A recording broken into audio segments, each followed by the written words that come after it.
In 2023, my husband and I moved into an old farmhouse. As is common with many old houses, this house has a lot of character, which is one of the many reasons I love it. Part of that character is displayed in a long room that could have been used for a variety of things when this house was in its glory days. And while we played around with what we wanted this room to be used for, my mind kept telling me, this room would make a perfect art studio. And that's exactly what we did with it. Mostly. You see, we moved my art desk in there. I hung up some pictures, organized my paintbrushes, pencils, sketchbooks. But then I kind of hit pause. And while I didn't exactly abandon it, I definitely have not been utilizing it to its full potential for the last 2 years.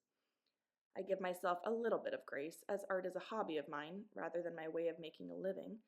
But the fact of the matter is, I wanted to be in there. I wanted to be creative, I wanted to build my skills, I wanted to work on being the artist that room deserves. So I made a decision to do just that. But how? After all, simply a desire to be creative was clearly not getting me in there. I needed something to drive me there, a goal. And in December, I found that goal. What happened in December? The simple answer is a large amount of family birthdays, and you may not see the connection, so allow me to paint the picture. I have a sister-in-law whose birthday is December 26th. She also has 4 children and is regularly saying how she doesn't want more stuff in the house. As someone who loves to give thoughtful gifts, I came up with the idea to give her a set of hand-painted cards. It was something that wouldn't have to stay in her house, and it was something that seemed to suit her personality. In painting those cards for her, I discovered a couple of things. One, it was nice to have a reason to be in that art studio, and two, I was kind of sad I didn't have more reasons that forced me to do art. So I created more reasons.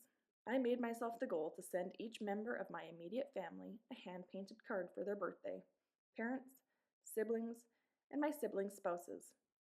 Now that might not seem like a big deal initially, but I come from a large family, and there are 5 birthdays in December alone. As I set out to paint those cards, imposter syndrome hit. Why would anyone want a card from me? I'm not an artist. I don't really have a style.